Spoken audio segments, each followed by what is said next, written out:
Okay, तो आपको मैंने बताया था कि 14 तरीके का टोटल स्ट्रक्चर जो अब आपका होता है 14 तरीके का होता है, 14 टाइप्स के होते हैं और उन सबको हम कहते हैं ब्रावाइस लैटिसेस कहते हैं।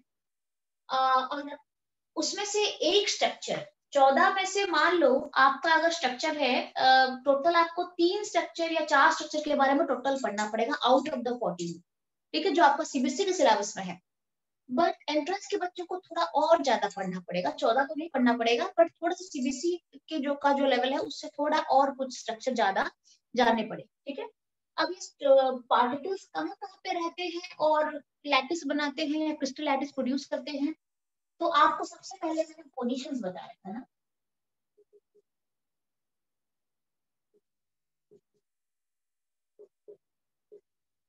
पोजीशंस ऑफ पार्टिकल्स कहाँ कहाँ पे कौन कौन से पोजीशन में रह सकते हैं।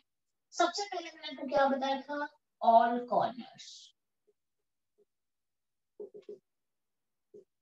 कॉर्नर्स में रह सकते हैं। कॉर्नर्स का मतलब होता है यहाँ पे रह सकते हैं, यहाँ पे रह सकते हैं पार्टिकल्स, यहाँ पे रह सकते हैं और यहाँ पे रह सकते हैं और यहाँ पे रह सकते हैं, here also and here also and here also. ये मेरा 8 कॉर्नर है एक क्यूब का। आपका खाली क्यूबिक स्ट्रक्चर है बेटा, आपका सीबीएसई सिलेबस में खाली क्यूबिक स्ट्रक्चर है और क्यूबिक के अंदर फिर 2-3 स्ट्रक्चर और है, जैसे कि प्रिमिटिव हो जाएगा, सिंपल क्यूबिक हो गया, आपका बॉडी सेंटर्ड हो गया, फेस सेंटर्ड हो गया, एंड सेंटर्ड हो गया, ये कुछ कुछ चीजें 2-4 है, बाकी और कुछ भी नहीं है। तो और आप जो पढ़ोगे ना ये सिंपल क्यूबिक है, मान लो ये सिंपल क्यूबिक स्ट्रक्चर है,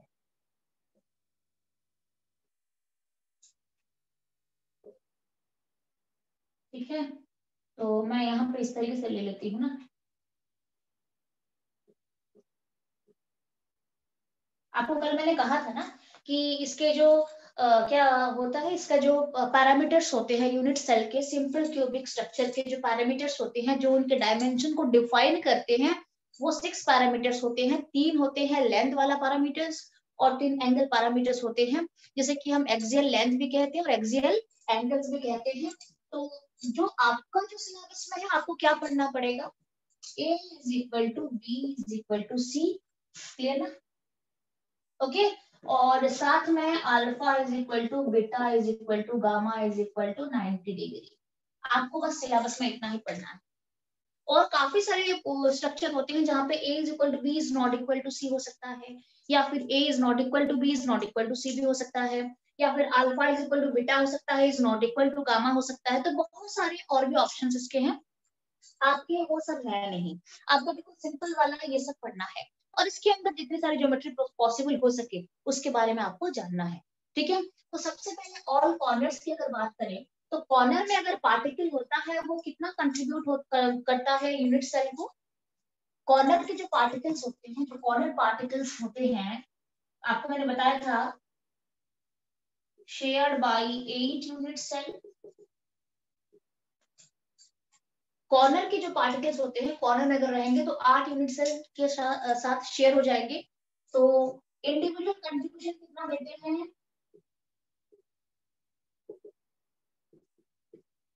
1/8 दे देते हैं इंडिविजुअल कंट्रीब्यूशन। ये आपको मैंने बताया था, इंडिविजुअल कंट्रीब्यूशन 1/8 देगा। मेरे पास कितने कॉर्नर्स हैं, 8 कॉर्नर्स 8 पार्टिकल।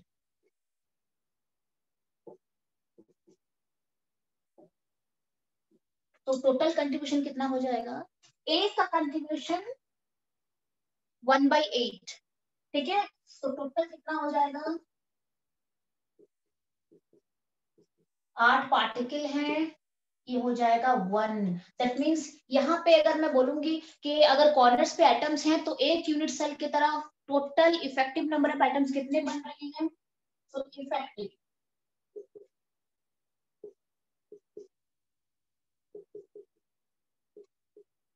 इफेक्टिव 1 बन रहे हैं।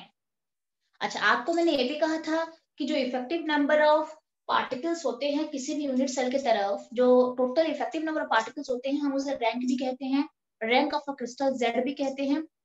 तो अगर कॉर्नर पे होंगे तो इसका रैंक कितना बन जाएगा, z इज इक्वल टू 1 हो जाएगा, ठीक है। Because effective number of particles 1 हो चुके हैं तो z इज इक्वल टू यहाँ पे 1 आ जाएगा। ऐसे यूनिट सेल में इफेक्टिव z जो है रैंक, ऐसे यूनिट सेल का रैंक कितना है, 1 है। चाहे 8 कॉर्नर में 8 पार्टिकल्स क्यों ना हो, बट इफेक्टिव उसके पास कितने, अपना टोटल अपना कितना है, एक ही है, क्योंकि सारे 1/8 कंट्रीब्यूट कर रहे हैं, तो 8 के लिए 1 बनेगा।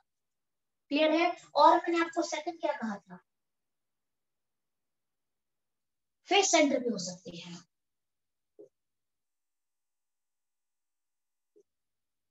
फेस सेंटर पे हो सकते हैं। तो फेस सेंटर पे अगर होंगे तो कितने फेस सेंटर है, 6 फेस सेंटर है, एक क्यूब के 6 फेस सेंटर, तो 6 फेस सेंटर, 6 पार्टिकल्स। यहाँ पे फेस सेंटर पे अगर मैं लेती हूँ तो ये इस फेस का एक सेंटर यहाँ पे बनेगा, इस फेस का यहाँ पे सेंटर बनेगा, इस फेस का सेंटर, ऐसे ऐसे करके इसके पास 6 फेसेस है, तो 6 फेस सेंटर बनेगा, 6 पार्टिकल्स बनेंगे। अगर फेस सेंटर में पार्टिकल रहते हैं तो एक फेस सेंटर का particle is divided by, is contributed to, कितना कंट्रीब्यूशन दिखा रहा है, is shared by 2 unit cell. एक फेस सेंटर के जो पार्टिकल है वो यहाँ पे और एक क्यूब बना देती हूँ, मैं यहाँ पे और एक क्यूब बना देती हूँ, तो ये उसके साथ भी शेयर हो जाएगा। तो 1 face centre, 1 particle shared by 2 unit cell. एक पार्टिकल अगर फेस सेंटर में लेती हूं मैं तो शेयर बाय 2 यूनिट सेल, तो कंट्रीब्यूशन कितना रहा,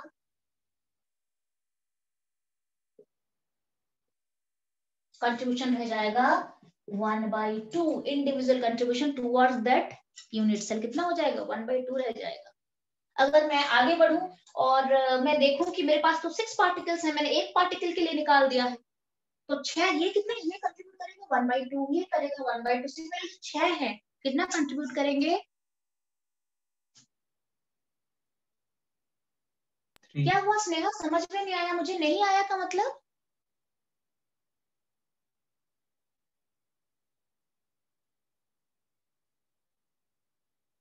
हाँ यस, हाँ स्नेहा बोलो, समझ नहीं आया, ये वाला कंट्रीब्यूशन समझ में नहीं आया, ये दिस वन फेस सेंटर वाला बोल रही हो, फेस सेंटर, अच्छा किस किस को समझ में नहीं आया, फेस सेंटर हाफ कैसे कंट्रीब्यूट कर रहा है, मैं एक साथ समझाऊंगी सबको, बाकी सबको समझ में आ रहा है कि कैसे कंट्रीब्यूट कर रहा है,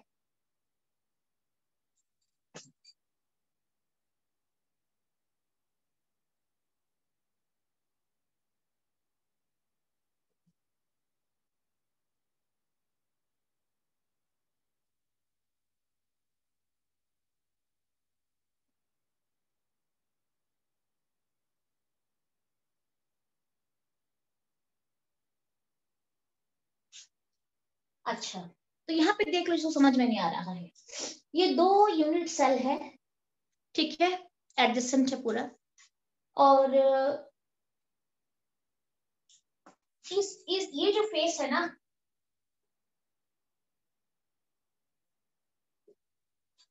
ए बी सी डी फेस देख रहे हो, A B C D face देख रहे हो, सबको दिख रहा होगा, ए बी सी डी जो फेस है ये कौन से यूनिट सेल का एक फेस है, कौन से यूनिट सेल का एबीसीडी एक फेस है, पहला वाले का फेस है या दूसरे वाले का फेस है,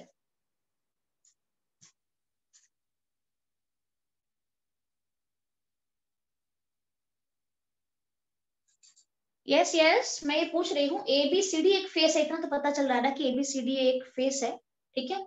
अब ये जो फेस है ये कितने, ये इस यूनिट सेल का भी फेस है, ध्यान रहे, और उसके एडजेसेंट यूनिट सेल का भी ये फेस है, तो ये जो फेस है ये दोनों का कॉमन फेस है, ये जो फेस यहाँ पे मैंने एबीसीडी बनाया ये दोनों का कॉमन फेस है, तो इस फेस के सेंटर में अगर कोई पार्टिकल रहेगा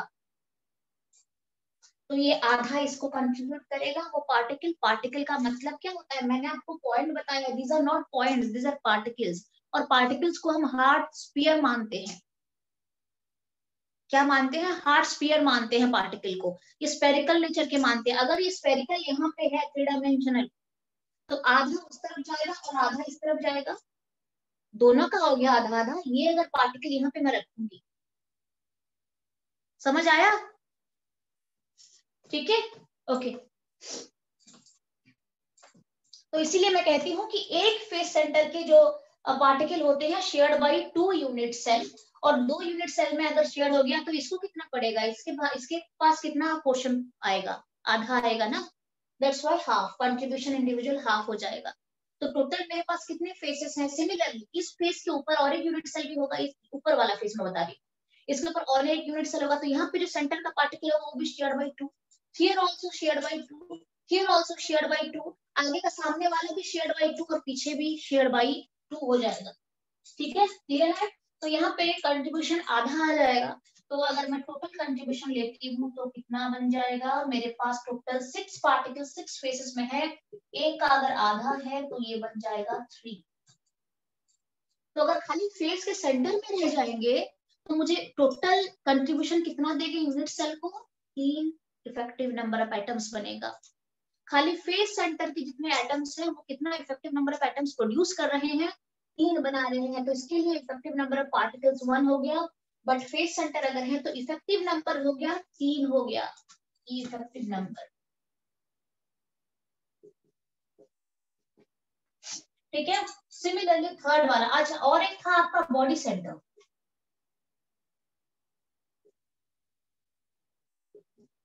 बॉडी सेंटर का मतलब होता है कि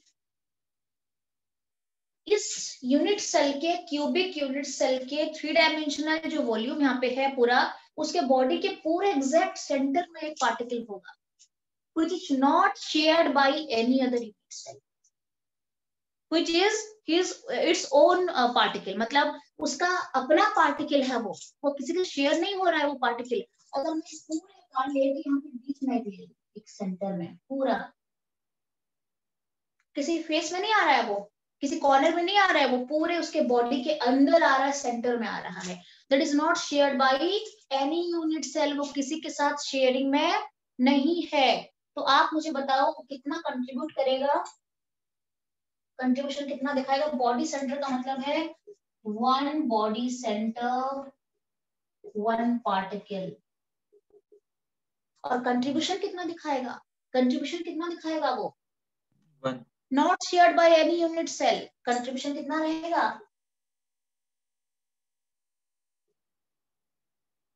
पूरा 1 रहेगा कंट्रीब्यूशन, और है भी एक ही पार्टिकल है, तो टोटल कंट्रीब्यूशन कितना हो जाएगा, 1 हो जाएगा। दैट मींस अगर बॉडी के सेंटर में कोई पार्टिकल है तो उसका इफेक्टिव नंबर कितना होता है यूनिट सेल की तरफ, टोटल 1 हो जाएगा, इफेक्टिव नंबर। तो बॉडी सेंटर वाला किसको समझ में नहीं आया था, क्लियर है कि नहीं अभी? फिर मैं आपको दूसरा नेक्स्ट पॉइंट पे लेके चलूंगी, क्लियर है? ओके, अच्छा। उसके बाद हम चलेंगे एज सेंटर। मैंने आपको बताया था ऐसे भी होते हैं जो एज सेंटर में भी पार्टिकल्स पाए जाते हैं, एज के सेंटर में भी पाए जाते हैं। तो अगर एज के सेंटर में आपका ये सिलेबस में ज्यादा नहीं है तो मैं एज सेंटर वाला ज्यादा आपको नहीं करवा रही हूँ, आएगा नहीं, कभी उससे क्वेश्चन आते नहीं है, क्योंकि एज के सेंटर में तो ऑक्टाहेड्रल वॉइड होते हैं ना, तो बेसिकली मोस्टली एज के सेंटर में क्या होता है, अभी ऑक्टाहेड्रल वॉइड क्या है, अपवर्ड हो गया आगे। ठीक है, तो एज के सेंटर में यूजुअली वॉइड होता है, खाली स्पेस, एम्प्टी स्पेस होता है। बट कई सारे बुक्स में ये भी लिखा जाता है कि एज के सेंटर में भी मुझे मिलते हैं, यहाँ पे जैसे एज है ना, तो यहाँ पे भी मुझे एटम एक पार्टिकल मिल सकता है, अगर कहीं किसी पार्टिकल को मैं ऑक्टाहेड्रल वॉइड के अंदर ही पुट कर दूं, तो रख दूं बाई चांस मान लो, तो वो भी केस हो सकता है। बट आपके सिलेबस में ये एज सेंटर वाला तो है नहीं, बट स्टिल मैं आपको फिर भी बता देती हूँ कि एज के सेंटर में अगर कोई पे पार्टिकल एंट्रेंस में है, दे सकते हैं आपको, तो एज के सेंटर में अगर कोई पार्टिकल है तो अब आप थोड़ा मुझे बता सकते हो एज के सेंटर में, जस्ट यहाँ पे लेट मी पुट, यहाँ पे एज के सेंटर में एक पार्टिकल है, ये कितने यूनिट सेल के साथ शेयर हो रहा है, 4, कितने, 4, 4 यूनिट सेल। यहाँ पे किसी को दिक्कत नहीं है, समझ में आ गया पूरा? इसके पीछे के यूनिट सेल और इसके आगे के दो ऊपर, ठीक है। तो 4 यूनिट सेल के साथ शेयर हो रहा है एट सेंटर की एक पार्टिकल, तो इंडिविजुअल कंट्रीब्यूशन जाता है 1/4, पर्टिकुलर यूनिट सेल की तरफ उसका कंट्रीब्यूशन जाता है 1/4 जाता है, ठीक है। अच्छा, तो एक एस सेंटर का पार्टिकल जो है वो 1/4 कंट्रीब्यूट करता है। मेरे पास टोटल कितने एजेस हैं? टोटल नंबर ऑफ एजेस कितना है? 12, ठीक है। अगर मेरे पास 12 एजेस हैं तो 12 पार्टिकल होंगे, तो 12 पार्टिकल कितना कंट्रीब्यूट करेंगे? अगर मैं एज के लिए कैलकुलेट करूं तो मेरा क्या हो जाएगा? टोटल कंट्रीब्यूशन कितना हो जाएगा? 1/4 इंटू 12 एजेस, तो कितना आ जाएगा ये? अगेन यहाँ पे कंट्रीब्यूशन 3 आ जाएगा।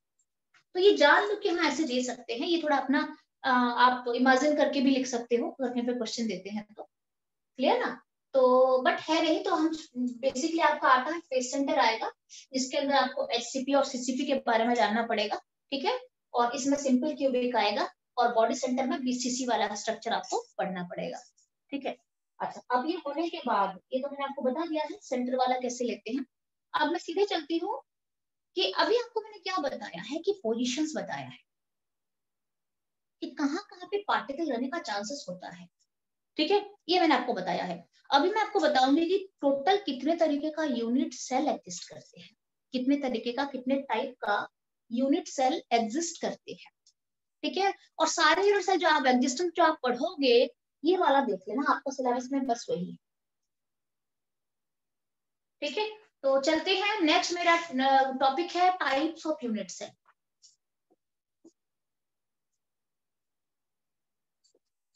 तो ये मैं रब कर रही हूँ, ये तो कल भी कराया था, ठीक है ना।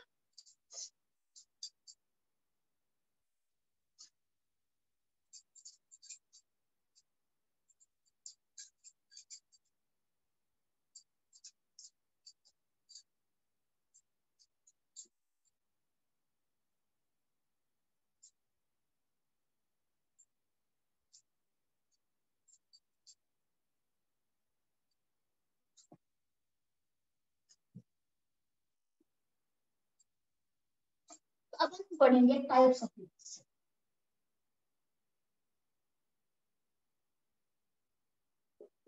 टाइप्स ऑफ यूनिट सेल में मोस्ट देयर, आई मीन अगर मैं उस तरीके से उसको तो फिर फर्दर डिवीजन हम करेंगे, बट नॉर्मली अगर कहें तो यूनिट सेल दो तरीके के होते हैं, ठीक है। Number one is two types.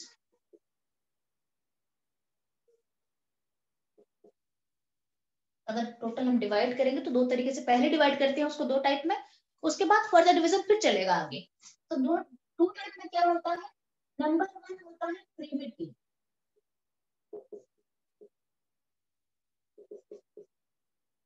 Primitive unit cell, ठीक है, ओके। अच्छा, तो और दूसरा होता है, मैं आपको बता देती हूँ, centred unit cell.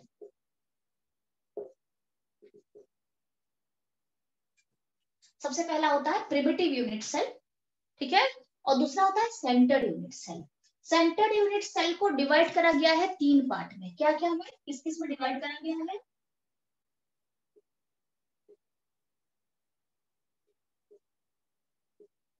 Body centre, face centre and centre, clear है? टोटल टाइप का अगर मैं देखूं यूनिट सेल, तो दो तरीके के एग्जिस्ट करते हैं यूनिट सेल। पहला है primitive unit cell. Primitive unit cell is the simplest structure, also known as simple cubic structure भी कहते हैं हम इसको, प्रिमिटिव को, सबसे सिंपल स्ट्रक्चर जो मैंने अभी आपको बताया, ठीक है। ये आ गया प्रिमिटिव, हो गया सिंपल क्यूबिक स्ट्रक्चर।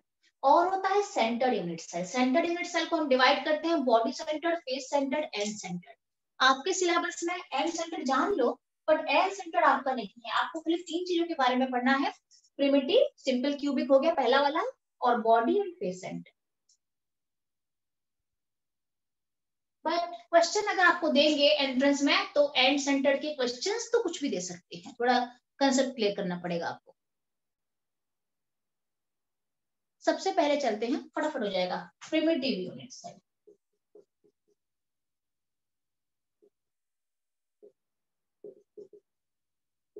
अच्छा, प्रिमिटिव यूनिट सेल में अगर पार्टिकल्स कॉर्नर्स में प्रेजेंट हैं, ओनली एट द कॉर्नर्स अगर प्रेजेंट हैं, तो हम उसे कहेंगे primitive unit cell. Particles present, मैं आपको बताती हूँ,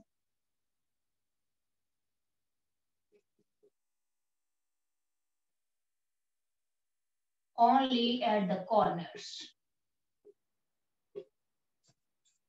खाली कॉर्नर में प्रेजेंट रहेंगे पार्टिकल, ये एक टाइप का यूनिट सेल है, primitive unit cell, also known as simple cubic भी हम इसे कहते हैं, हम इसे कहते हैं सिंपल क्यूबिक यूनिट सेल भी कहते हैं, ठीक है।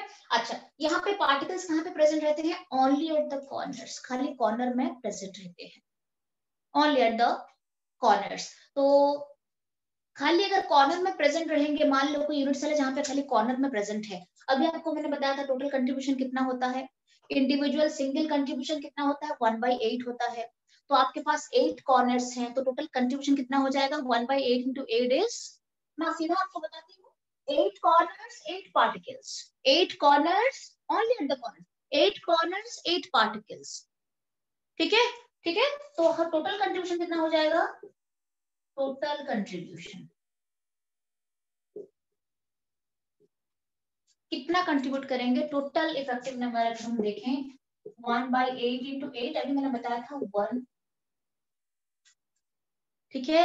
तो इफेक्टिव नंबर ऑफ एटम्स कितना हो जाएगा, इफेक्टिव नंबर अभी बताया था मैंने, आप इसे please, effective number of atoms और पार्टिकल्स, सिंपल क्यूबिक, ध्यान रहे आपको, अगर एग्जाम में अगर आपको कहीं पे भी अगर आपको क्वेश्चन मिलेगा ना, क्वेश्चन सॉल्व करना, तो सिंपल क्यूबिक लिखा रहेगा, simple cubic means primitive unit cell. और सिंपल क्यूबिक के लिए क्या होता है, इफेक्टिव नंबर ऑफ पार्टिकल्स 1 होता है, एंड आपको मैंने कल बताया था रैंक के बारे में, rank of crystal Z is equal to 1, जितना इफेक्टिव नंबर ऑफ पार्टिकल्स होता है उसे हम Z कहते हैं। तो please make it a box like this, Z is equal to 1 for simple cubic.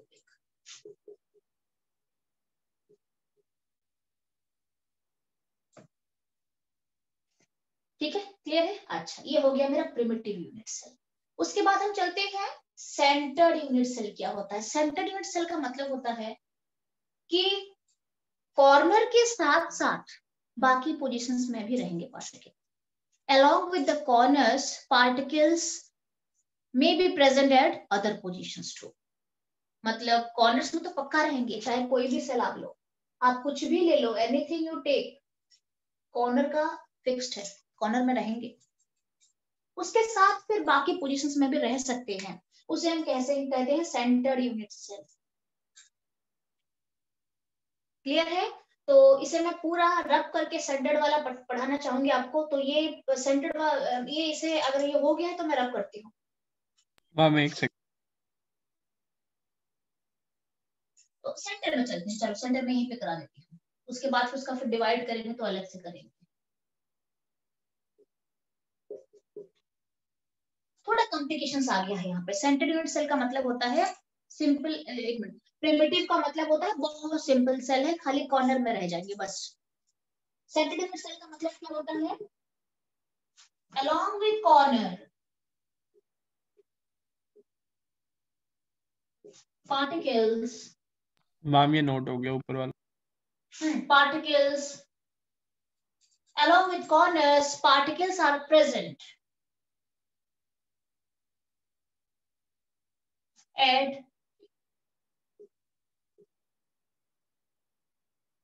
other positions too।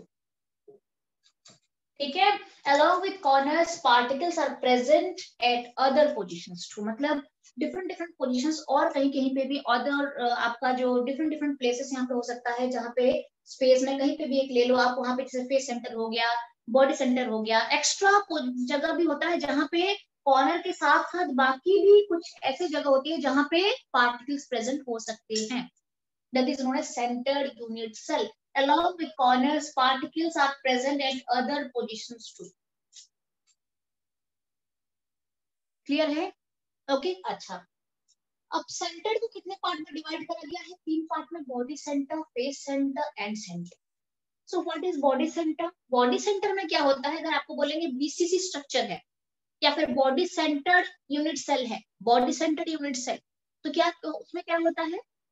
along with the center, मतलब along with the corner, sorry corner में तो प्रेजेंट होंगे ही, साथ में बॉडी के सेंटर में भी एक होगा. खाली बॉडी के सेंटर में नहीं होगा, कॉर्नर में होगा और साथ में बॉडी के सेंटर में भी एक होगा. तो टोटल कंट्रीब्यूशन निकालो.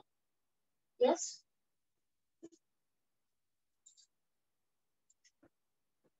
प्रिमिटिव मैंने आपको पढ़ा दिया है, बहुत सिंपल, जो सबसे सिंपलेस्ट स्ट्रक्चर क्यूबिक का होता है वहां पे z इज इक्वल टू 1 होता है, खाली कॉर्नर में प्रेजेंट रहेगा पार्टिकल्स. उसके बाद सेंटर का मतलब होता है कॉर्नर के साथ साथ दूसरे पोजीशंस में भी प्रेजेंट रहेगा पार्टिकल. ठीक है, अब इसके 3 पार्ट है, body centre, face centre and and centre. चलते हैं बॉडी सेंटर में.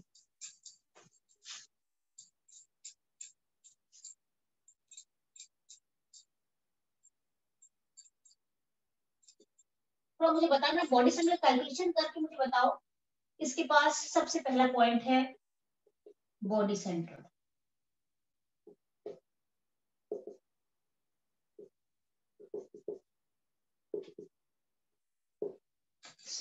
बॉडी सेंटर्ड यूनिट सेल में क्या होता है? along with corners, बहुत अच्छा, very good. along with corner particles are present, particles are present at body center. Body centre unit cell में along with corners, corners में तो रहेंगे ही, और particles are present in body center. तो मुझे बताओ टोटल इसका मतलब क्या है? टोटल एक यूनिट सेल में अगर मैं वैसे देखूं तो 9 पार्टिकल हैं, 8 पार्टिकल 8 कॉर्नर में रह गए और एक पार्टिकल रह गया बीच में बॉडी सेंटर में. तो टोटल पार्टिकल वैसे अगर मैं देखूं, इफेक्टिवली बोल रही हूँ मैं, नॉर्मली अगर मैं देखूं तो कितना बनेगा? यस यस वंशिका, 2 बनेंगे. यस ठीक है, टोटल कितने बन गए? 8 + 1 9 हो गए. z is equal to 2. Yes, z is equal to 2. ठीक है, तो along with corners अगर पार्टिकल्स में देखूं बॉडी सेंटर में है तो टोटल आप क्या लोगे for corner particles? For corner particles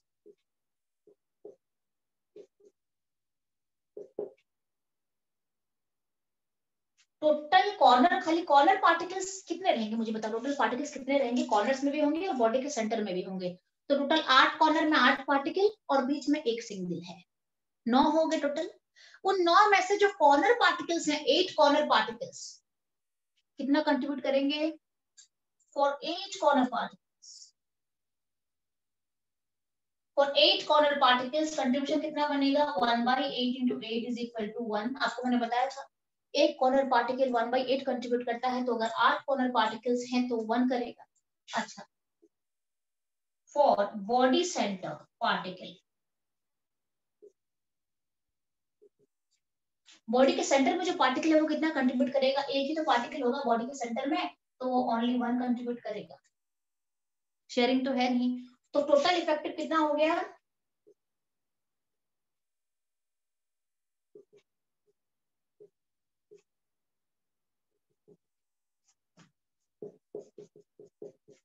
total effective number of particles 2 हो गया.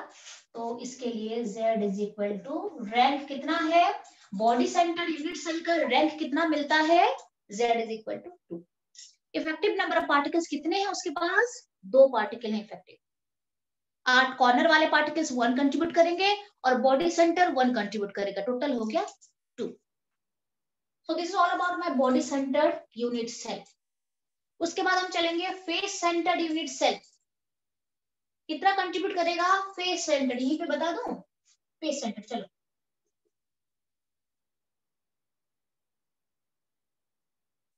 Face centre unit cell.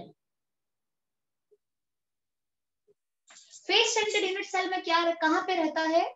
along with corners particles are present at face center. ठीक है, along with corner या मैं इसको रब कर लूं बच्चे, आप लिखो जल्दी से, मैं इसको रब कर लेंगे, दिखेगा नहीं आपको, कंफ्यूजन हो जाएगा फिर अननेसेसरी। ये वाला बॉडी सेंटर हो गया। Yes ma'am. डन है सबका?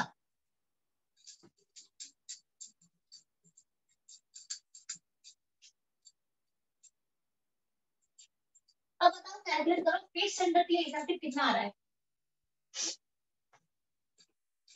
सेकंड कितना आ गया? Very good.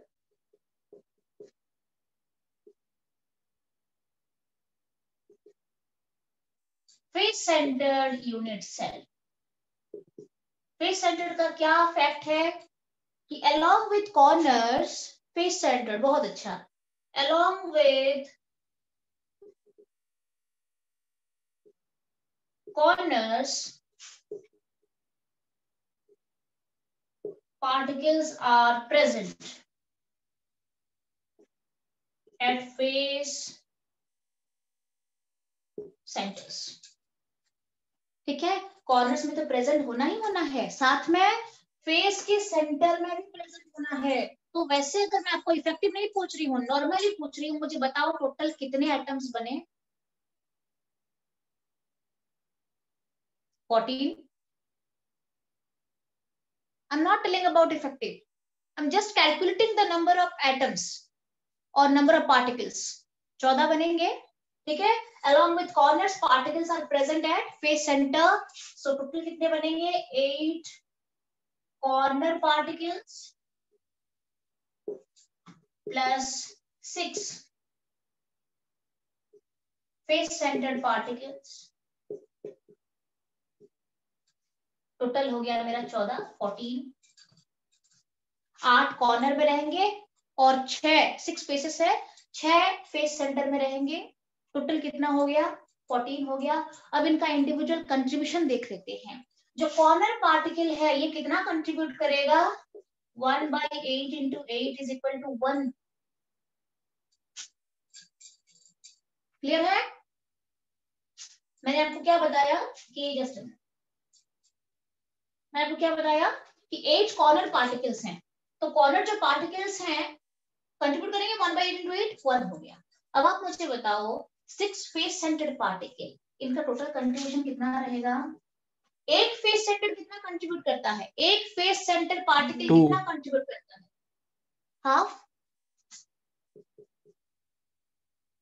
एक face centre shared by 2 unit cell, तो हाफ जाता है।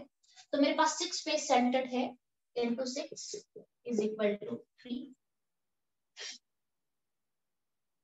कॉर्नर्स ने कर दिया 1 कंट्रीब्यूशन दे दिया, और 6 जो फेस सेंटर है वो 3 कंट्रीब्यूशन दे दिया, तो टोटल कितना हो गया?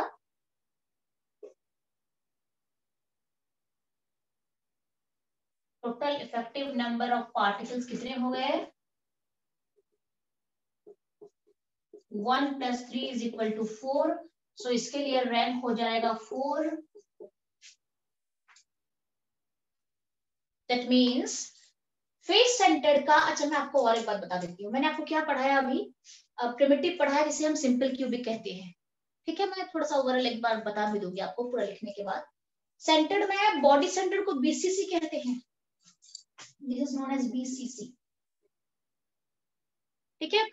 फेस सेंटर में कैलकुलेशन दो तरीके से होता है, एक होता है एचसीपी और एक सीसीपी होता है, hexagonal close packing and cubic close packing होता है। तो फेस सेंटर के अंदर हम 2 चीजें पढ़ते हैं, एक तो हेक्सागोनल क्लोज पैकिंग पढ़ते हैं और दूसरा पढ़ते हैं क्यूबिक क्लोज पैकिंग पढ़ते हैं। एचसीपी एंड सीसीपी दोनों इसी के अंदर आते हैं, फेस सेंटर के अंदर आएंगे, ठीक है। एचसीपी एंड सीसीपी इसी के अंदर फेस सेंटर के अंदर आ जाएंगे। जब आप पढ़ोगे तो कैलकुलेशन इसी के रिगार्डिंग इसी को लेके ही करना है। तो दोनों के लिए एचसीपी सीसीपी दोनों के लिए Z4 है। जब आप न्यूमेरिकल सॉल्व करोगे तो जहां पे आप एचसीपी सीसीपी देखोगे Z4 फेस सेंटर्ड है सारे, जहां पे बीसीसी देख लोगे Z कितना हो जाएगा?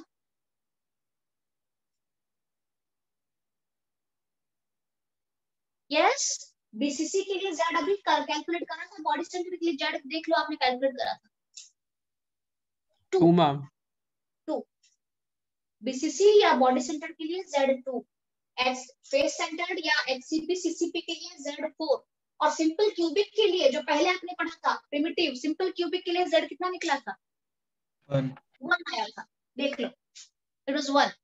ठीक है, अच्छा अब ये हो गया हमारा फेस सेंटर्ड भी मैंने बता दिया आपको कि Z4 आता है। अब एक है एंड सेंटर्ड है, चलते हैं एंड सेंटर्ड पे चलते हैं किस तरीके से हम कैलकुलेट करते हैं। ठीक है, और ठीक है ओके, तो मैं ये रब करूं फिर।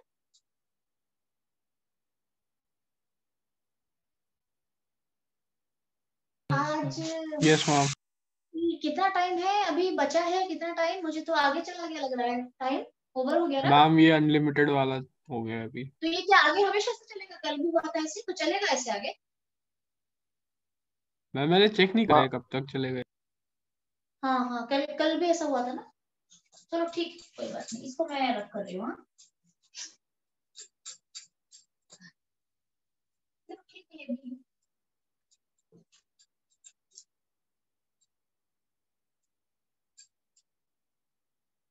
ओके हाँ, अच्छा एंट्रेंस के बच्चे, मैं भूल रही थी देखा। अच्छा एंट्रेंस के बच्चे मैंने अभी ना 5 क्वेश्चन एक्स्ट्रा एक्स्ट्रा आपको डाला है हेलो एल्केन का, देखा आपने।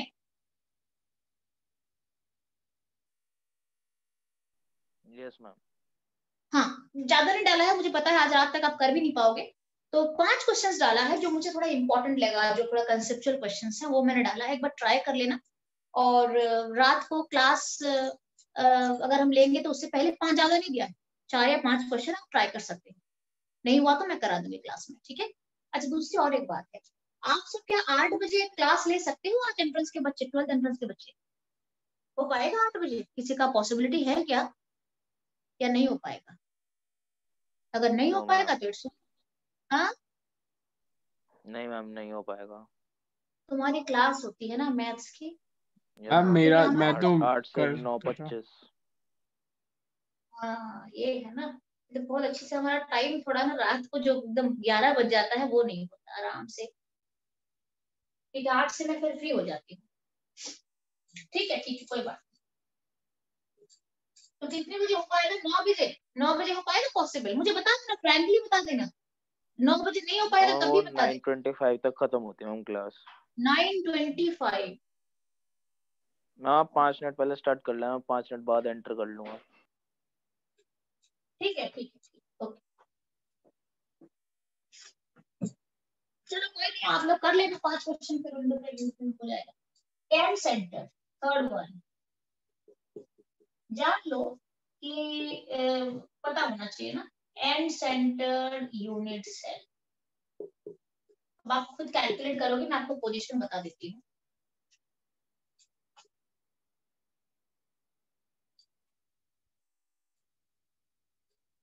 यहाँ पे पार्टिकल प्रेजेंट होता है along with corners, particles are present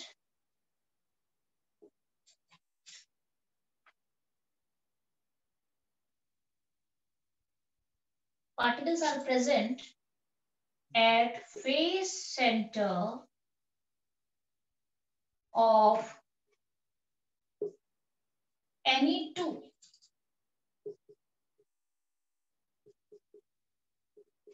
opposite faces.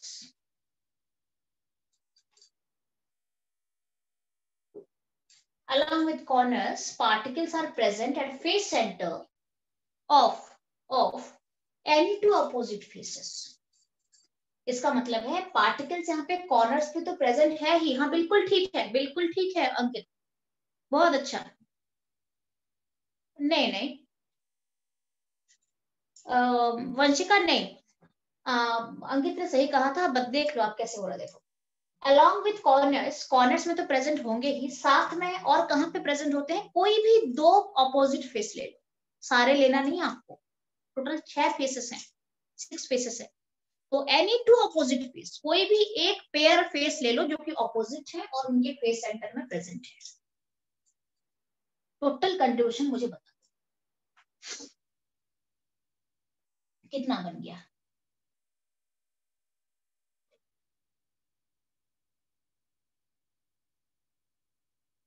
मान लो थोड़ा सा मैं आपको बता देती हूँ, और सब कंफ्यूजन हो रहा है। मैं ये वाला हटा देते हैं यहाँ से, इसका कोई काम है नहीं।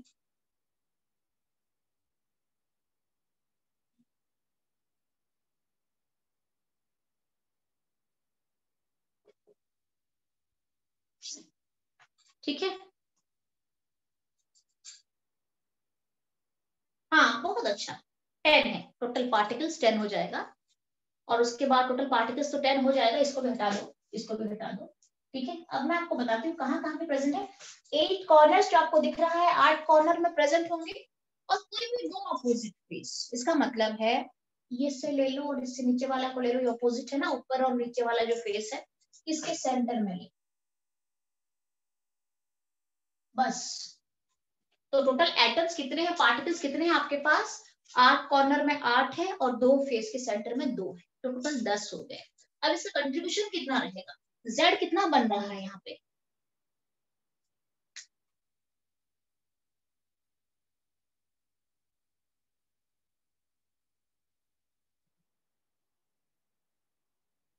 डिड यू कैलकुलेट Z कितना बना Z? बहुत अच्छा, सारे बच्चों ने निकाल दिया है, बहुत अच्छा। Z 2 बन गया है। मेरे पास 8 corner atoms, corner particles plus 2 face centred particle, है ना। दो 8 कॉर्नर बनेंगे, 2 फेस सेंटर्ड, अपोजिट में 2 रहेंगे बस। इसका कंट्रीब्यूशन होता है 1/8 into 8, this is equal to 1। Two face centre का, फेस सेंटर कितना कंट्रीब्यूट करते हैं, आधा कंट्रीब्यूट करता है, हाफ। तो यहाँ पे हो जाएगा, इसका कंट्रीब्यूशन अगर मैं चेक करूं तो ये हो जाएगा half into 2 is equal to 1। 2 है टोटल और एक का आधा कंट्रीब्यूशन है, तो टोटल Z यहाँ पे कितना बन गया, Z is equal to 1 plus 1 is equal to 2। मतलब बीसीसी का 2 बना था, अब याद कर लो, देख लो। बॉडी सेंटर बीसीसी का 2 बना था, और आपके एंड सेंटर के लिए भी Z इज इक्वल टू 2 आ गया।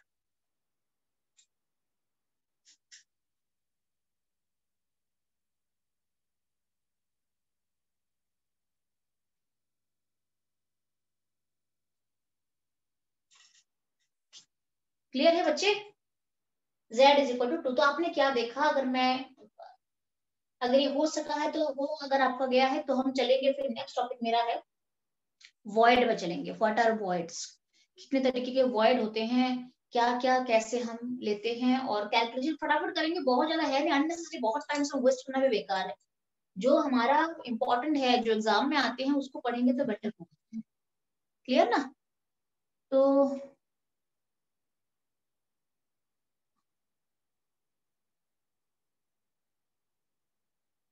हाँ, क्या हुआ रिदम, एंड सेंटर का कंट्रीब्यूशन टोटल इफेक्टिव 2 बन गए यहाँ पे। ये है ना एंड सेंटर के लिए 8 कॉर्नर पार्टिकल्स का 1 कंट्रीब्यूशन रहेगा, और 2 फेस सेंटर का 1 कंट्रीब्यूशन रहेगा। डेफिनेट टोटल अगर मैं लिखूं तो Z बनेंगे मेरा, Z यहाँ पे 2 बन रहा है। क्लियर है कि नहीं, डाउट है ये? अब हम चलते हैं, थोड़ा वॉइड पढ़ लेते हैं, थोड़ा वॉइड पढ़ लेते हैं। वॉइड के बाद फिर दोबारा मैं आपको ये सब बताऊंगी, आपको क्या क्या पढ़ना है, दैट इज बेटर। तो वो ठीक रहेगा। थोड़ा सा टाइम कितना हो गया, टाइम तो हो चुके हैं, टाइम हो गया है। तो वॉइड आपका थोड़ा रह गया, नहीं तो देखते हैं, मैं वॉइड थोड़ा पढ़ा देती हूँ, टाइम है तो कर लेती हूँ। इनका थोड़ा मैं क्लास लेट रखूंगी आज, उनको आने दो। अब हम चलते हैं वॉइड। अच्छा, what do you mean by void? Void क्या होता है? वॉइड, वॉइड के बारे में आपने काफी कुछ पढ़ा हुआ है, आपको पता है वॉइड क्या होता है?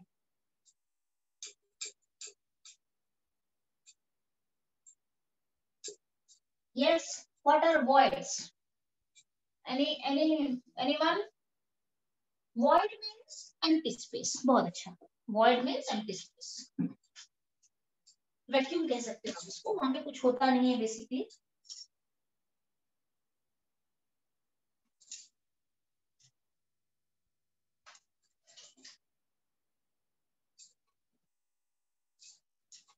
पर बहुत ज्यादा ठंड है ना, ठंड तो बढ़ेगा, क्या करेंगे।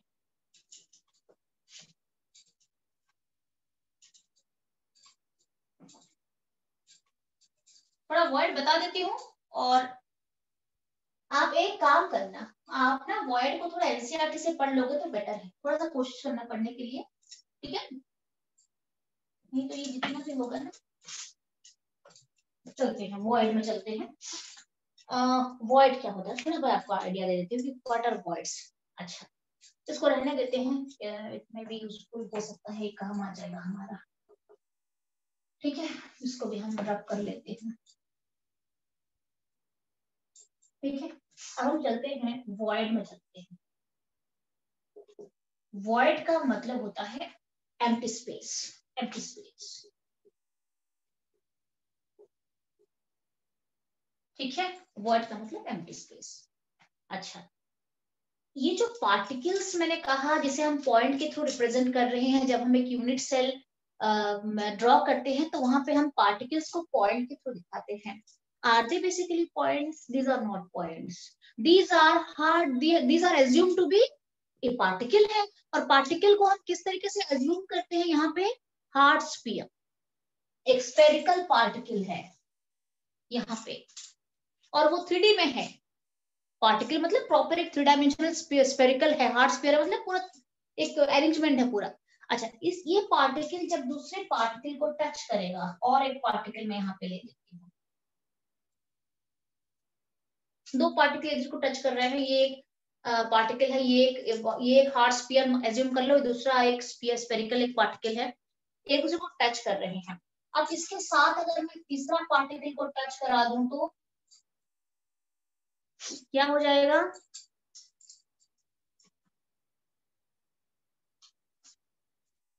एग्जैक्ट टाइम मुझे बताना बच्चे, एग्जैक्ट टाइम बता दो।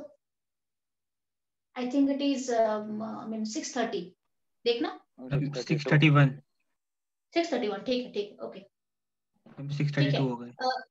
हाँ ठीक है। ये विंशु,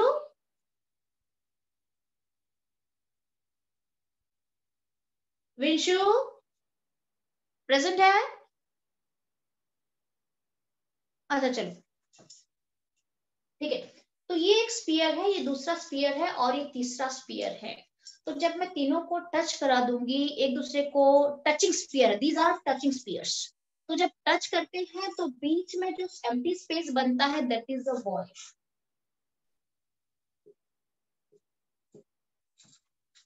ठीक है? अच्छा, आपके सीबीएसई के सिलेबस में वॉइड को लेके बहुत एग्जैगरेट करके नहीं है, बहुत ज्यादा कुछ है नहीं, जस्ट मिनट, बहुत कुछ नहीं है। बट एंट्रेंस के सिलेबस में वॉइड का कैलकुलेशंस पूरा है कि कौन सा वॉइड कितना बड़ा होता है, उसका रेडियस क्या होता है, प्रॉपर है पूरा, ठीक है? तो यहाँ पे आपके लिए इतना मैं आपको थोड़ा बता देती हूँ कि टाइप्स ऑफ वॉइड कितने होते हैं, और कौन कौन से यूनिट सेल में वॉइड कितने कितने प्रेजेंट हो सकते हैं। बीसीसी में कितना वॉइड होगा, आपके एफसीसी में कितना वॉइड होगा, एंड सिंटेट में कितना वॉइड होगा, तो थोड़ा कैलकुलेशन हम कर लेते हैं। तो अभी आपको पता चल गया है, आप ये नोट से पढ़ लेना, वॉइड अभी आपको लिखवाऊंगी नहीं यहाँ पे, ठीक है? वॉइड का मतलब है जब particles which is assumed to be hard sphere when they touch each other, जब वो एक दूसरे के टच में रहते हैं, तो जब तीन से ज्यादा पार्टिकल, दो पार्टिकल कभी भी वॉइड क्रिएट नहीं करेंगे। पहली बात, अगर मुझे एक वॉइड चाहिए तो मिनिमम पार्टिकल कितना होना चाहिए? 3 होगा तो एक छोटा सा वॉइड क्रिएट होगा। अगर 4 होगा, इसके ऊपर और एक कैप बना दूं ऊपर, वो भी एक वॉइड बन जाएगा, जिसे हम कहते हैं टेट्राहेड्रल वॉइड। अब 3 के ऊपर मैं 3 डाल दूं तो वो भी एक वॉइड बन सकता है, थोड़ा बड़ा साइज का वॉइड बन सकता है, is known as octahedral void, ठीक है? तो मिनिमम वॉइड बनने के लिए मुझे 3 स्फीयर चाहिए। 3 टचिंग स्फीयर अगर है तो एक छोटा सा वॉइड बना सकता है।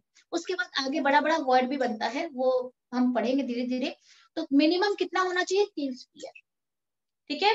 तो एक वॉइड बनेगा। 4 स्फीयर हो जाएगा तो वॉइड थोड़ा बड़ा हो जाएगा, और अगर मैं नंबर ऑफ स्फीयर्स बढ़ा दूंगी और वॉइड बनाने लग जाऊंगी तो और बड़ा हो जाएगा।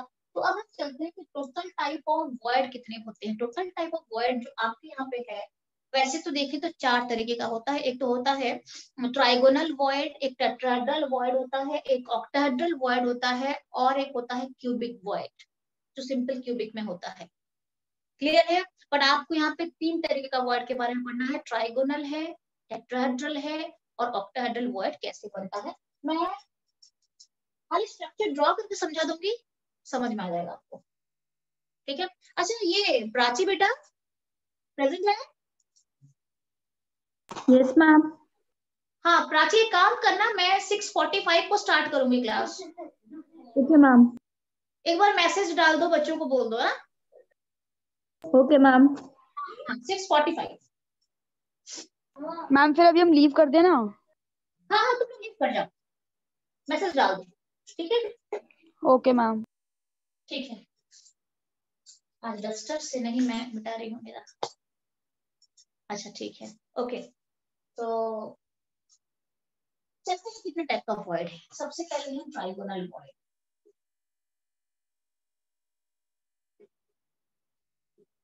बट इसे कैलकुलेशन में कभी लिया नहीं जाता है। एक सिंपल तरीके का 3 स्पीयर वाला वॉइड होता है, बट कैलकुलेशन में इसे बहुत ज्यादा यूज नहीं करा जाता। सबसे सिंपल वॉइड है ये trigonal void. Second one is tetrahedral void.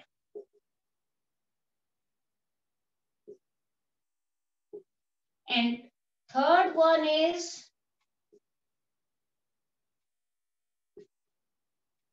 Octahedral void. Clear है? एंड और एक वॉइड होता है क्यूबिक वॉइड होता है, बट क्यूबिक वॉइड आपका है नहीं तो उतना ज्यादा आपको मैं फिर भी थोड़ा लिख देते हैं कि क्यूबिक वॉइड ज्यादा कैलकुलेशन होता नहीं है। जब सिंपल क्यूबिक स्ट्रक्चर लेते हैं ना तो तब बनता है, बताऊंगी मैं आपको। सबसे पहले देखते हैं ट्राइगोनल वॉइड क्या होता है। What is a trigonal void? Trigonal void का मतलब होता है जब 3 टचिंग स्फीयर होते हैं, मतलब 3 स्फीयर जब एक दूसरे को टच करते हैं तो जो वॉइड बनता है that is known as trigonal और प्लानर वॉइड। तो मैं सबसे पहले ट्राइगोनल वॉइड आपको बता रही हूँ। सबसे पहला वाला जो पार्ट है ट्राइगोनल वॉइड, तो इसको बहुत जगह लिखवाना तो बेकार है, कोई फायदा नहीं है। मैं यहाँ पे एक ले लेती हूँ, यहाँ पे सॉरी, थोड़ा आप अच्छे से बना सकते हो इसको इस तरीके से। अगर मैं बनाना चाहूँ तो ऐसे एक हो गया, और तीसरा अगर मैं लूँ तो इस तरीके से एक हो गया। तो ये मेरा 3 स्पीयर टचिंग स्पीयर से बना हुआ एक वॉइड है। ये जो है ये है ट्राइगोनल वॉइड, और इसे हम प्लानर भी कहते हैं, प्लानर वॉइड कहते हैं, क्योंकि यहाँ पे 3D इंट्रोड्यूस अभी तक हुआ नहीं है। तो इसको अगर मैं ज्वाइन कर दूं इसके सेंटर को, तो जिस तरीके से ये ज्वाइन हो रहे हैं, this is a trigonal void. यहाँ पे शेप जो होता है इस वॉइड का, मतलब आप क्या बोल सकते हैं, एम्प्टी स्पेस बोल सकते हैं आप इसको। ठीक है, तो ये जो वॉइड है दिस इज ट्राइगोनल वॉइड और प्लानर वॉइड। ठीक है, तो ये सबसे सिंपल है ट्राइगोनल वॉइड। अच्छा हम चलते हैं टेट्राहेड्रल वॉइड क्या होता है। टेट्राहेड्रल वॉइड क्या होता है, मैं ऐसे ही 3 टचिंग स्फीयर ले लूंगी।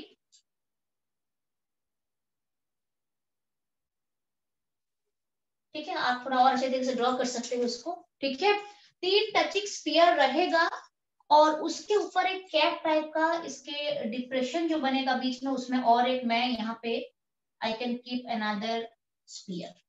3 स्फीयर का रहेगा, 3 टच कर रहे हैं तो एक वॉइड बन रहा है। उस वॉइड के ऊपर डिप्रेशन में मैं और एक स्फीयर रखूंगी। 4 स्फीयर मेरा यहाँ पे टच, एक दूसरे को टच करते हुए हैं सारे स्फीयर। मेरे पास अभी बॉक्स नहीं था, आपको बता देती कि किस तरीके से होता है। अगर ऑफलाइन क्लास में चलता तो आप देख सकते थे। ठीक है, तो ये अगर आप 3 डायमेंशनल कहीं पे आप अरेंजमेंट करके अगर आप इसे खुद में घर में अगर बना के देख सको तो कंसेप्ट और बेहतरीन हो जाएगा आपका। But I don't have now, मेरे पास है नहीं और यहाँ पे दिखाना मुश्किल है। ठीक है, तो तभी मुझे बोर्ड में दिखाना पड़ रहा है। 3 स्पीयर टचिंग रहेंगे और साथ में ऊपर एक कैप की तरह एक और 4th स्पीयर को आप ऊपर ढक दोगे ऐसे। तो इसके बीच में जो वॉइड बन रहा है ना, ये बीच में this is a tetrahedral void. इसे हम क्या लिखते हैं, टीवी लिखते हैं। क्लियर है? ओके अच्छा, अब इस पर क्या बनेगा, टेट्राहेड्रॉन बनेगा। कब टेट्राहेड्रॉन बनेगा, जब चारों के सेंटर को स्ट्रेट लाइन से जोड़ दोगे। थोड़ा मुझे दिखाना मुश्किल हो रहा है यहाँ पे। इसका सेंटर एक है, इसका सेंटर एक है, इस नीचे वाले का सेंटर एक है, और जो आपने ऊपर डाला है स्फीयर उसका भी एक सेंटर बनेगा। जब सारे को स्ट्रेट लाइन से आप जोड़ दोगे तो आपको एक टेट्राहेड्रॉन मिलेगा। तो इसे कहते हैं टेट्राहेड्रल वॉइड कहते हैं, 4 स्फीयर का वॉइड है वो। क्लियर है? Okay, now octahedral void. Octahedral void कैसे बनता है?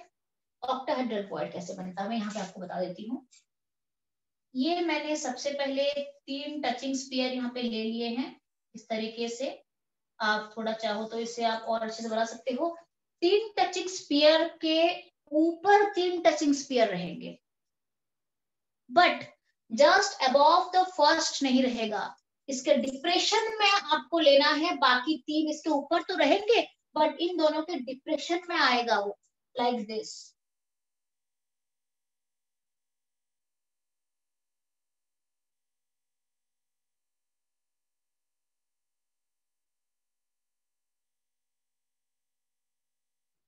आई थिंक आपको समझ में आ रहा होगा, ये थोड़ा बहुत आ रहा है कि नहीं? यस मैम, आ रहा है।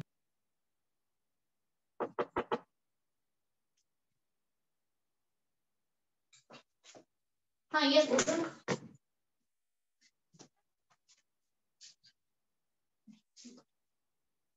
अच्छा, एक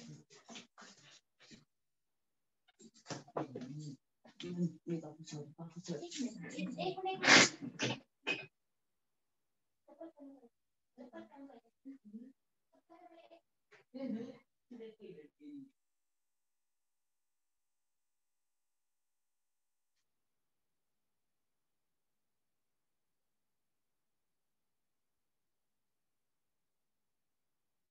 हाँ, मैं लेकर आओ।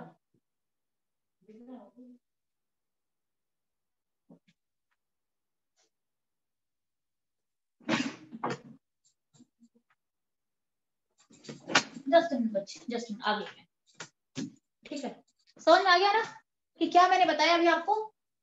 3 स्फीयर रहेगा, उससे तो एक छोटा सा वॉइड बनेगा ही, ट्रायंगुलर वॉइड बनेगा। उसके ऊपर और 3 स्फीयर को मुझे इस तरीके से रखना है कि वो पहले वाले का डिप्रेशन में रहेगा।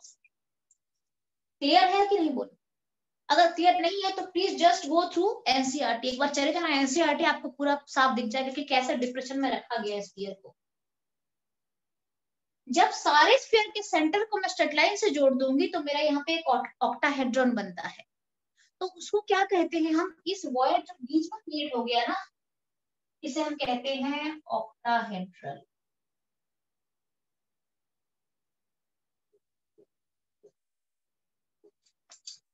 वॉइड कहते हैं।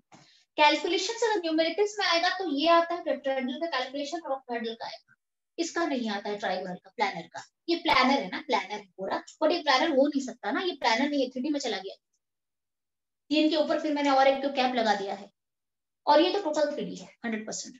ठीक है, तो ये है मेरा ट्राइगोनल वॉइड, टेट्राहेड्रल वॉइड और ऑक्टाहेड्रल वॉइड हो गया।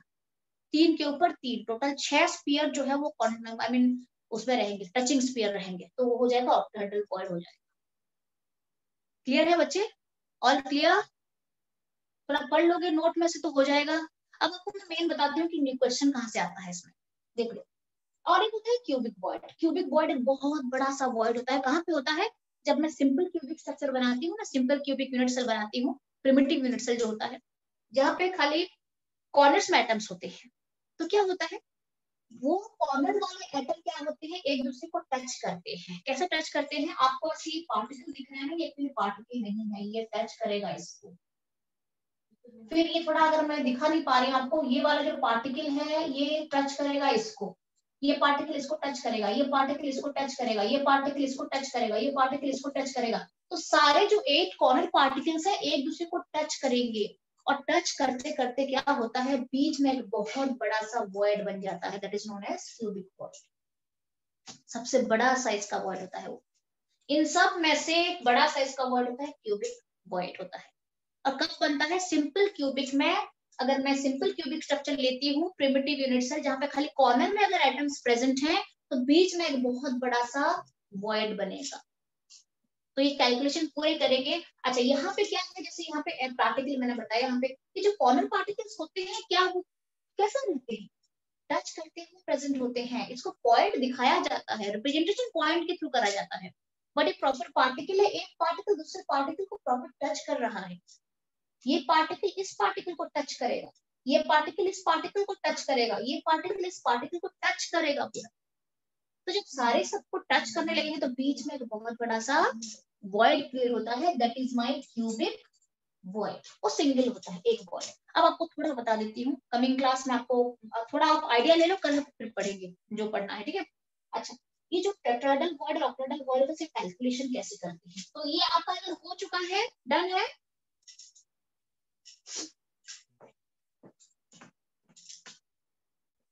यस, ये रब करूं मैं ये स्ट्रक्चर,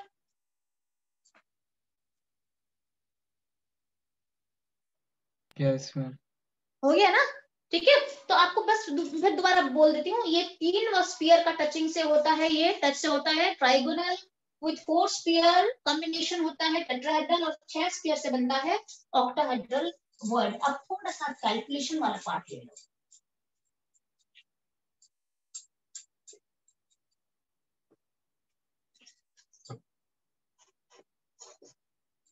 और ठीक है, ठीक है, अब हम चलते हैं calculation. Calculation of tetrahedral void and octahedral void in unit cell, in a unit cell. कैसे कैलकुलेशन करते हैं मैं आपको बता देती हूँ।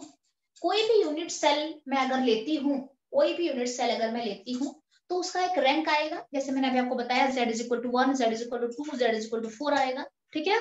अच्छा, टेट्राहेड्रल वॉइड क्या होता है, किसी भी unit, in any unit cell, in any unit cell, tetrahedral void is equal to 2z। Rank जितना बनेगा क्रिस्टल का, टेट्राहेड्रल वॉइड डबल प्रेजेंट होगा उसमें, क्लियर है। अच्छा, octahedral void is equal to z, clear है। अगर कहीं पे भी यूनिट सेल मेरा बन रहा है तो टेट्राहेड्रल वॉइड कैसे कैलकुलेट करते हैं, जो रैंक बना होगा क्रिस्टल का, z के बारे में अभी आपको मैंने पहले बताया है, किसी का Z1 होता है, किसी का Z2 होता है, किसी का Z4 होता है। तो अगर Z है तो टेट्राहेड्रल वॉइड उसका डबल हो जाएगा और ऑक्टाहेड्रल वॉइड हो जाएगा एग्जैक्टली Z हो जाएगा, क्लियर है, ओके। अच्छा, मोस्टली जब हम टेट्राहेड्रल और ऑक्टाहेड्रल वॉइड के बारे में पढ़ते हैं तो हम फेस सेंटर्ड में पढ़ते हैं।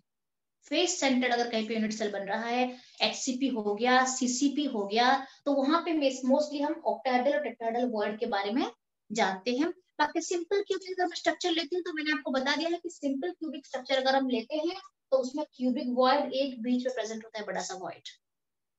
तो ये जो कैलकुलेशन होता है ना, टेट्राहेड्रल वॉइड, ऑक्टाहेड्रल वॉइड, ये बेसिकली कहाँ पे आता है, जब हम पढ़ते हैं फेस सेंटर्ड यूनिट सेल पढ़ते हैं या HCP CCP पढ़ते हैं, तो वहां पे मोस्टली ये टेट्राहेड्रल ऑक्टाहेड्रल वॉइड यूज होते हैं। तो ध्यान रहे, ये है मेरा आपका फेस सेंटर, मतलब अगर फेस में है particle, face centred unit cell में आपको पढ़ना पड़ता है HCP एंड CCP के अंदर। आपको ये जानना पड़ेगा कि tetrahedral void is equal to 2 into crystal का रैंक और octahedral void is equal to Z, ठीक है। अच्छा, तो अब आप मुझे बताना फेस सेंटर्ड यूनिट सेल के लिए, किसी भी फेस सेंटर्ड यूनिट सेल में ले लेती हूँ, कोई भी फेस सेंटर्ड FCC ले लेती हूँ, is face centred cubic cell, face centred cubic cell FCC कहते हैं इसको।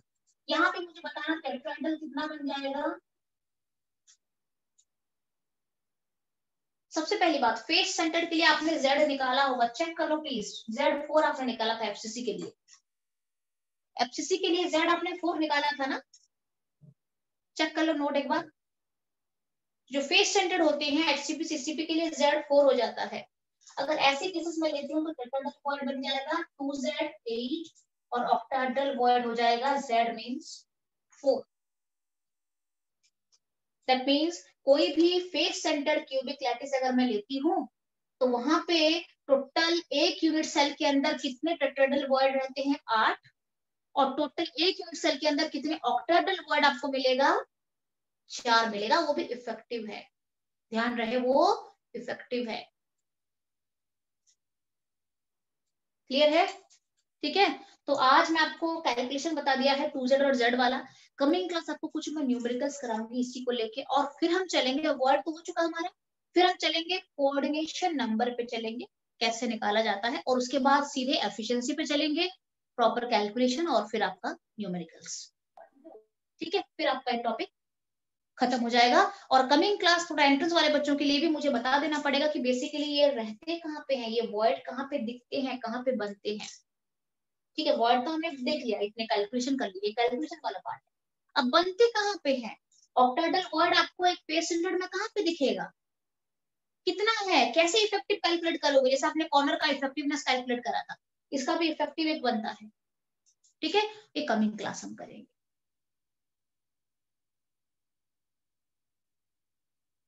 कौन सा टेस्ट? आज फ्राइडे हो गया, ओहो आज फ्राइडे हो गया, वो कल क्लास नहीं है आपकी? ऑनलाइन आपको मैंने क्वेश्चंस नहीं करवाए हैं। अगर आपको टेस्ट देना है तो आप मुझे डिसाइड करके बताना, अगर आपको कहीं पे 2-3 चैप्टर छांट के करना है कि हाँ कोई पुराने रिवीजन चैप्टर करना है तो मुझे बता दें। सॉल्यूशन का ले लो। सॉल्यूशंस का ये तुमने पढ़ा है, हाँ मैम बाकी ले बच्चों लो। ने पढ़ा है कि नहीं? अच्छा, कन्वर्जन का टेस्ट, यस यस यस, मैं भूल रही हूँ ना, आपका कन्वर्जन का टेस्ट मैंने कहा था ना कि मुझे कन्वर्जन का टेस्ट लेना है। हाँ ठीक है, दैट इज बेटर, वो ठीक रहेगा, वो ठीक रहेगा।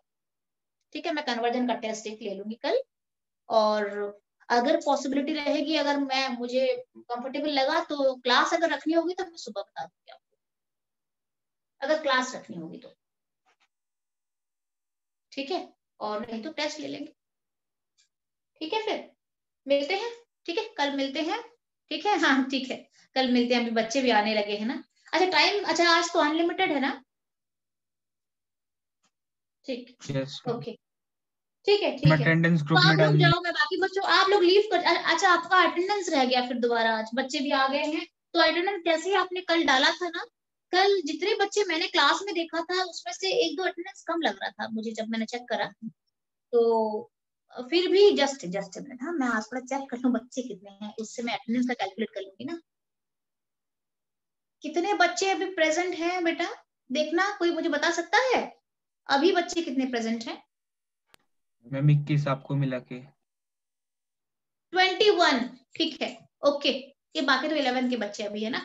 ठीक है ठीक है, आप लोग लीव कर जाओ और अटेंडेंस डाल देना ग्रुप में, मैं रिकॉर्ड डाल दूंगी। ठीक है ठीक है, आप लोग लीव कर जाओ, बाकी बच्चों को एडमिट कर देती हूँ, बहुत देर से आए हुए हैं।